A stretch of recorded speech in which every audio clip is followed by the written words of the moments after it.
Goeiemôre. Jy luister na die 90ste oordeenking in die reeks, 'n paar maal om die son. Vanoggend se tema is: praat daaroor. Kom ons gesels nou oor genesing na trauma.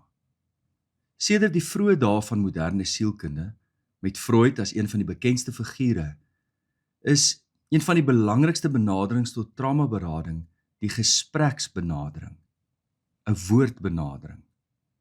Ja, daar word verwys na Freud wat die psigoanalitiese metode ontwikkel het. Maar basies gaan dit daaroor dat 'n mens met woorde sê wat jy ervaar. Freud het sy pasiënte aangemoedig om vrylik te praat deur vrye assosiasie. En hy het dan gelet op herhalende temas, drome, simboliek, verdedigingsmeganismes en onbewuste prosesse om by die wortel van die probleem uit te kom. In 1893 skryf Freud oor trauma die volgende: Trauma immediately and permanently disappeared when we had succeeded in bringing clearly to light the memory of the event by which it was provoked and in arousing its accompanying effect, and when the patient had described that event in the greatest possible detail and had put the effect into words. 'n ander benadering kom uit kognitiewe gedragsterapie.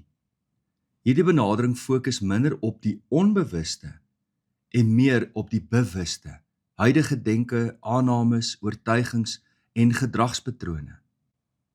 Daar is verskillende trauma-spesifieke vorms van kognitiewe gedragsterapie, maar dit gaan uiteindelik daaroor dat mense gehelp word om nuwe denk- en gedragspatrone te bou.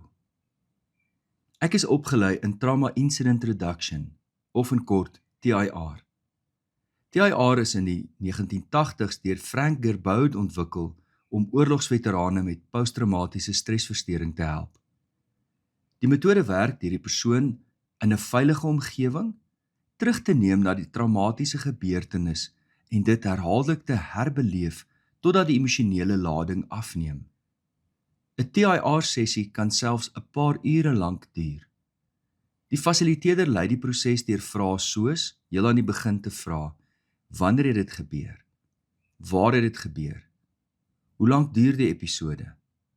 Waar begin dit en waar eindig dit? Die traumatiese gebeurtenis word basies hiermee omlyn as 'n gebeure wat op 'n bepaalde plek en binne 'n bepaalde tydsverloop gebeur het. Dan word die persoon gevra om terug te gaan na die begin van daardie gebeurtenis en dit eers stil in hulle gedagtes deur te gaan van begin tot einde. Dan sê die fasiliteerder: vertel my wat gebeur het. Tydens die herhaling is die fasiliteerder teenwoordig deur aandagtig te luister, maar tree nie in deur vrae te vra of te analiseer of te probeer interpreteer nie. Die belangrikste rol van die fasiliteerder is om teenwoordig te wees. Die fasiliteerder is opgelei om te let op veranderinge in stemtoon, liggaamshouding en detail, om te bepaal of die emosionele lading afneem. Ek het gesien hoe mense wat jare lank vasgevang was in traumatiese herinneringe, na so 'n sessie, skielik regop sit, oë oplig en sê: dit het gebeur, maar dit is verby. Ek het TIR nou in baie kort verduidelik, maar baie dikwels is daar 'n tematiese tema rondom trauma en daar's maniere om daarby uit te kom. En hoewel TIR baie kan help, het dit ook beperkings. Seker waar van alles in die lewe. Daar's nie net een oplossing wat vir almal dieselfde is nie. Trauma, het ons tot dusver gesê, is preverbaal. En dit bring 'n belangrike probleem na vore. Hoe maak 'n mens nou as trauma plaasgevind het op 'n ouderdom wat herinnering onmoontlik maak? Of hoe maak 'n mens as 'n mens nie woorde kan vind vir daardie trauma nie? In sulke gevalle is dit baie keer moeilik om die gebeurtenis in woorde te plaas. Alternatiewe of aanvullende benadering sluit in hipnose, EMDR. Dit staan vir Eye Movement Desensitization and Reprocessing.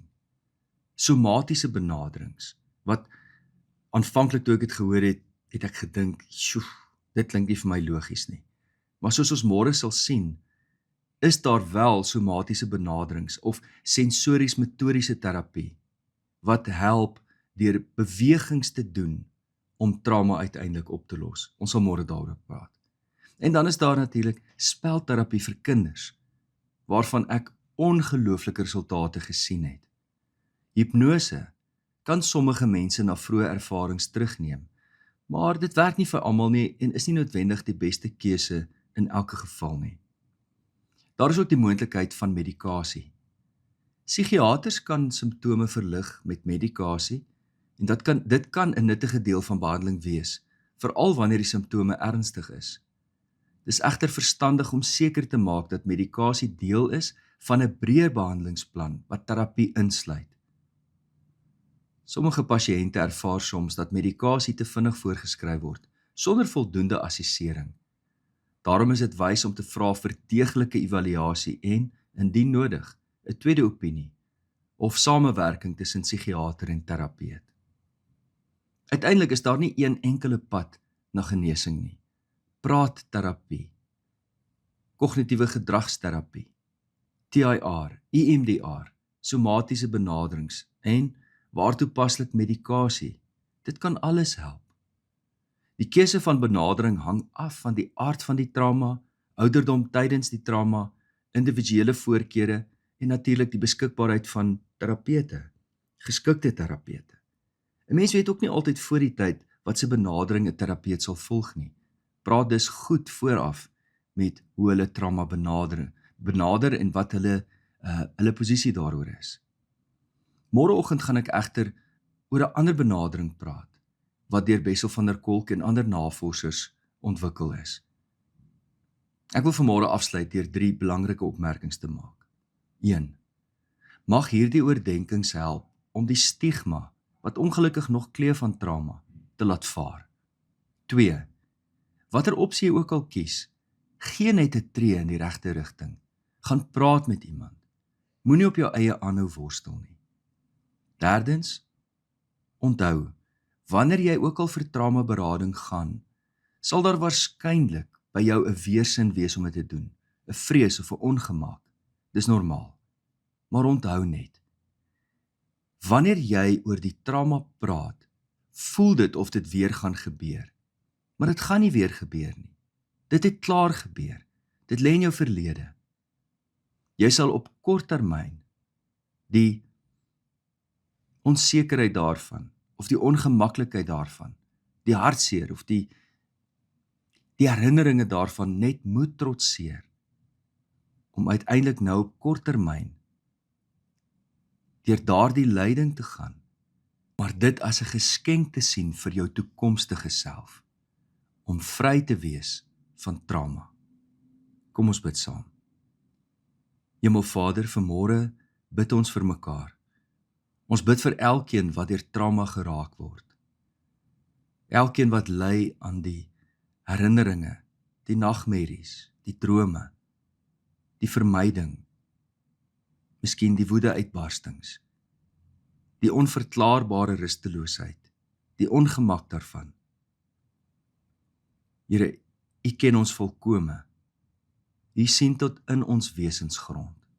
Stuur tog U lig en U waarheid om ons te lei. Maak vir ons deure oop vir elkeen wat swaar kry en stuur die regte mense op hulle pad. Dit bid ons in Jesus naam. Amen.